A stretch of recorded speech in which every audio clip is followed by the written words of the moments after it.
धर्म स्नेही भव्यात्माओं, ये प्रथम वर्ष का प्रथम दिन आप लोगों के लिए प्रभु और गुरु और शास्त्र तो है ही, यानी देव शास्त्र गुरु की सन्निधि मिल रही है।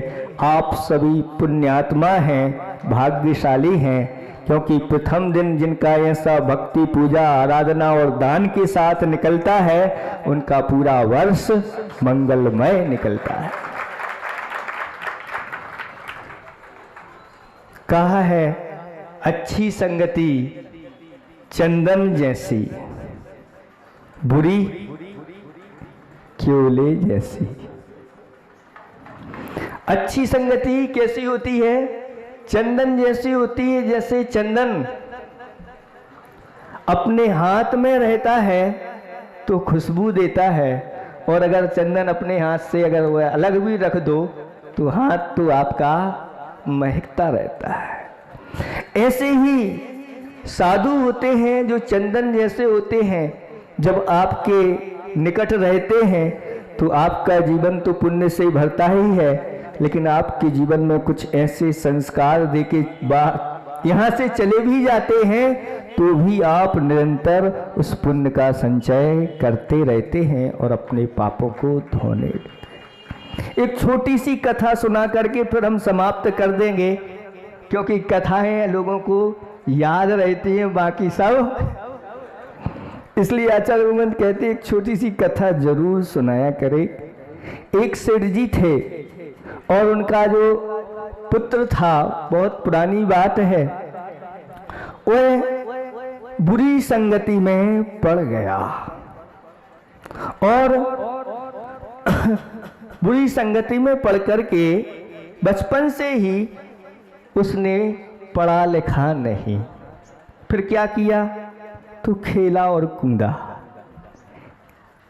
पढ़ेंगे, उसकी एक ही बात थी कि खेलेंगे कूदेंगे बनेंगे नवाब, खेलेंगे कूदेंगे बनेंगे नवाब, और पढ़ेंगे लिखेंगे बनेंगे खराब। जैसी संगति होती है वैसे ही विचार हो जाया करते हैं। और वह खेलते कूदते बड़े घर का आदमी था, लड़का था, वह बड़ा हो गया और उस समय धनवान होने के कारण से उस लड़के का विवाह भी हो गया। आज की बात अलग है कि पढ़े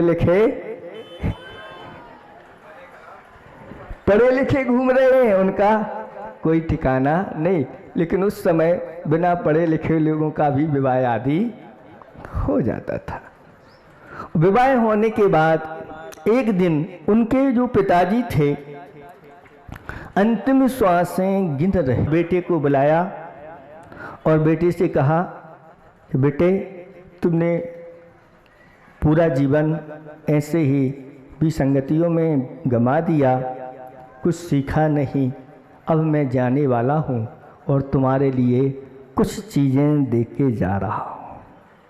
ये चीज़ें नहीं, ये 5 अपने आप में रत्न जैसे हैं। ये 5 रत्न मैं तुम्हें देके जा रहा हूँ, तुम इन रत्नों को अच्छी तरह से संभाल करके रखना।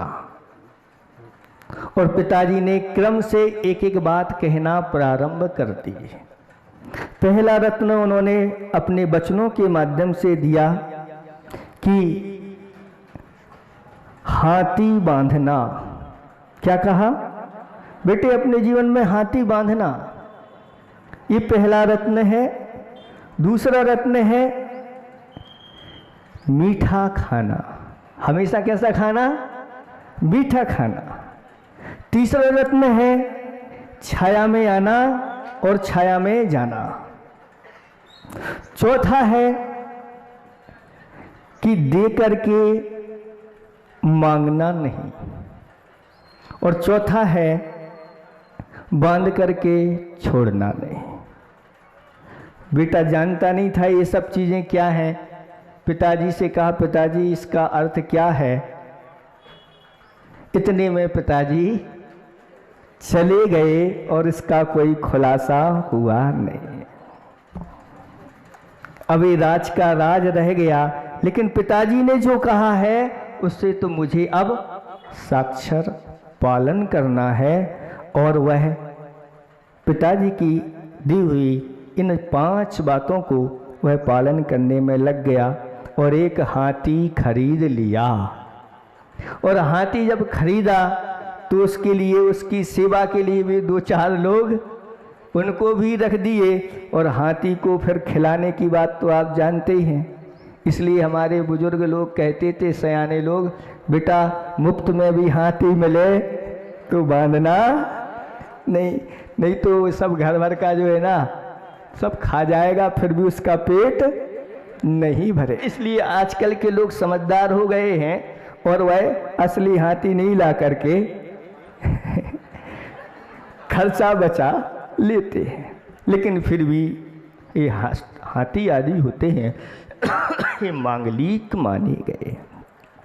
और जब इस प्रकार का कार्य किया तो घर का खर्च तो हो रहा है, कोई आमदनी हो नहीं।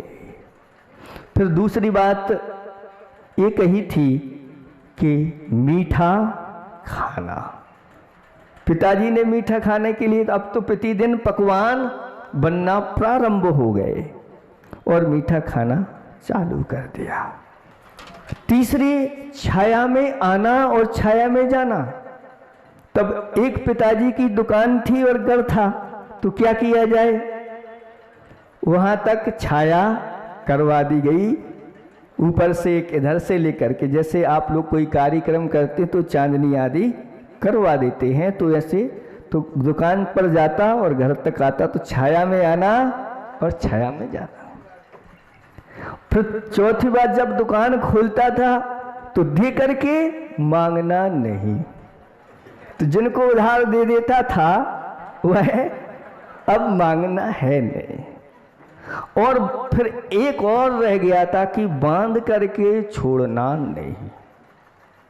अब विचार करता है कि क्या बांध करके छोड़ना नहीं, इस विचार में वो था। और एक दिन उसने देखा कि उसकी पत्नी है, उसकी 2 चोटी हैं और ये पत्नी झगड़ती है और चोटी पकड़ करके दोनों खूंटी से बांध दिया। अब ये जब 5 कार्य उसने अपने जीवन में किए तो उसके दिन अच्छे आ गए क्या? कैसे आ गए? खराब दिन आ गए, बुरे दिन हो गए। मीठा खाते खाते बीमार पड़ गया, दुकान का सारा माल चला गया और इधर हाथी की खुराक तो चल ही रही है, आदि आदि।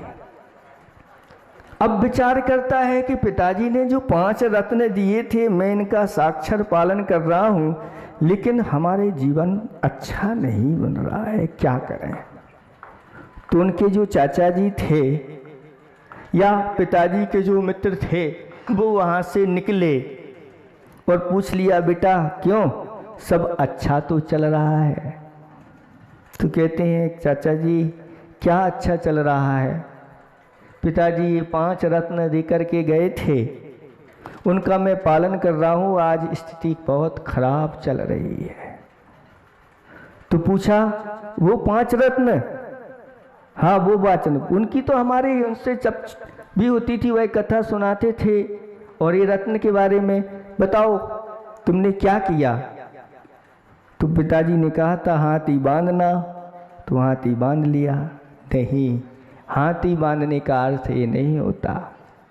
हाथी बांधने का अर्थ होता है कि दान देना। तुम्हारे पिताजी हमेशा दान करते थे, यानी वह कहीं भी कोई बोली हो या कुछ इस प्रकार से लेना हो, तुरंत खड़े होकर के पहले हमारा नाम लिख लो, क्योंकि अगर हम चूक गए तो बाद में मिलने वाला नहीं। इसीलिए आचार्य भगवंतों ने कहा कि कोई अगर वृत्ति दिख जाए आप लोगों के लिए, महावृत्ति नहीं अणुवृत्ति की बात बता रहे हैं, भैया जी ब्रह्मचारी जी ब्रह्मचारिणी जी दिख जाएं तो तुरंत उनको बांध लो। बांध लो यानी आपको हमारे यहाँ भोजन करने आना है, नहीं तो कोई दूसरा ले जाएगा और हम बहुत बड़े घाटे में रह जाएंगे। जिनको देव शास्त्र गुरु के ऊपर विश्वास होता है और जिन्होंने आगम पढ़ा है, अगर एक आप अणुवृत्ति के लिए या एक सामान्य ब्रह्मचारी के लिए, ब्रह्मचारिणी के लिए, जिनके मान लो व्रत भी नहीं है, मात्र सम्यक दृष्टि है, जघन्य पात्र हैं, और एक बार भी अगर उनको आपने भक्ति के साथ भोजन करा दिया, एक बार का पुण्य कितना होता है, इसका गुणा भाग आप लोग लगा सकते हैं कि नहीं? कितना होगा? तो आचार्य भगवंतों ने कहा कि अगर वह मनुष्य आयु का बंद कर ले तो वह असंख्यात वर्षों तक बैठे बैठे का खाएगा, कमाने की जरूरत नहीं होगी। कितने वर्षों तक?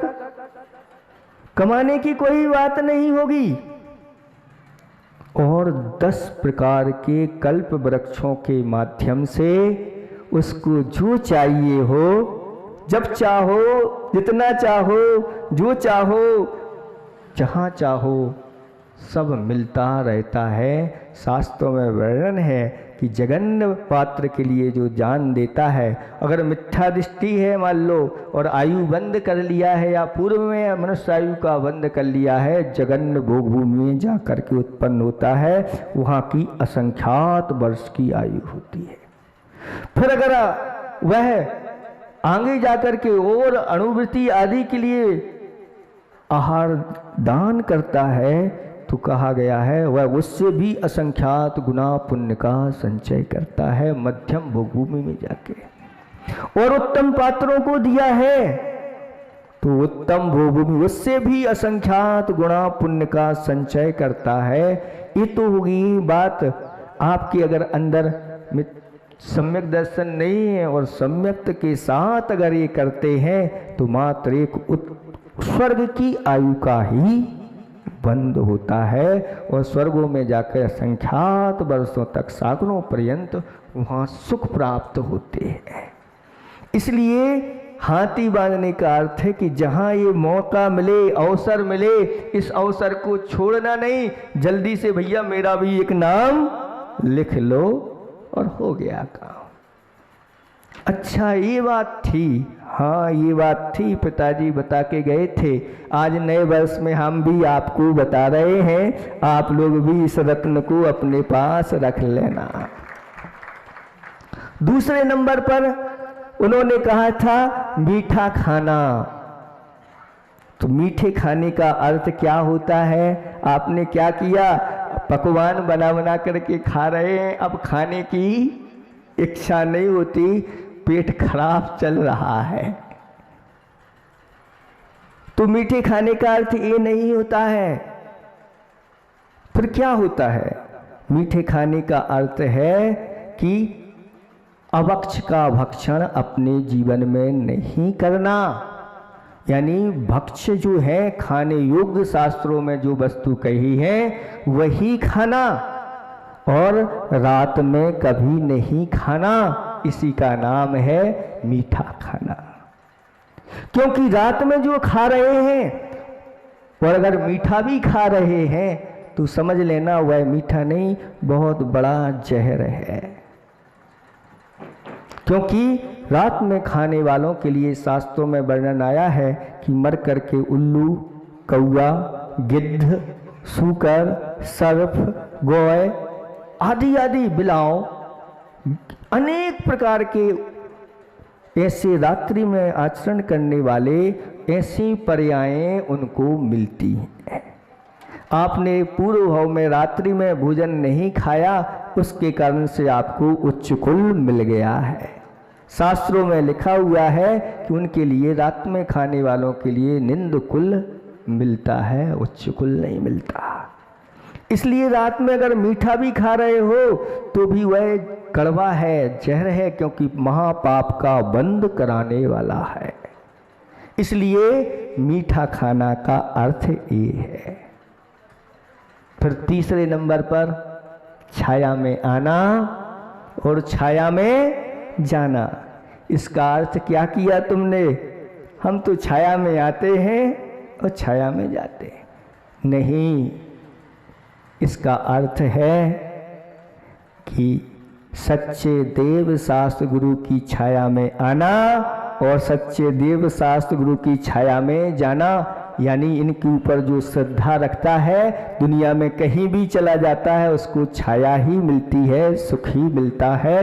ये तीसरा रत्न भी अपने पास आप लोग अच्छी तरह से रख लेना, क्योंकि नया वर्ष है और नए वर्ष में आप लोगों के लिए अच्छी चीज हम देना चाह रहे हैं। दुनिया में कहीं भी चला जाए देव शास्त्र गुरु का भक्त हो, उसकी सारी व्यवस्था अपने आप होती चली जाती है। और शास्त्रों में वर्णन है कि ऐसा सम्यक दृष्टि अगर यहाँ से मरण करके जाता है तो स्वर्ग के देवता लोग पहले से ही दिव्य मालाएं लेकर के खड़े रहते हैं। ये आपका वैभव है, आप इसको स्वीकार करिए। चौथे नंबर का रत्न है दे करके मांगना नहीं। तो क्या किया, सब उधार देते गए और किसी से मांगा नहीं। दे करके मांगने का अर्थ है जो दान के 7 क्षेत्र होते हैं, जिन बिंबम जिनागारम जिन यात्रा महोत्सवम जिनागमम जोद्धारम सप्त यत्नानी जिन यत्नानी सप्तधा, ये 7 दान के क्षेत्र हैं। और दान के इन 7 क्षेत्रों में आपने अगर धोखे से भी बोल दिया है तो उस वाणी को वापस नहीं करना, वापस नहीं लेना, क्योंकि हमने बोल दिया है और नहीं देते हैं तो निर्माल का महादोष लगता है। और ऐसा व्यक्ति निरंतर आगे जाके जब कर्म उदय में आता है तो वह 1 इंद्रिय पर्याय 2 इंद्रिय आदि पर्यायों में नरकों में और अगर मनुष्यों में जन्म होता है तो वह दरिद्रता को प्राप्त होता चला जाता है। आप अपने जीवन को इन रत्नों को पा करके अपने जीवन को महकाएंगे। इन्हीं भावना के साथ अहिंसा परमो धर्म की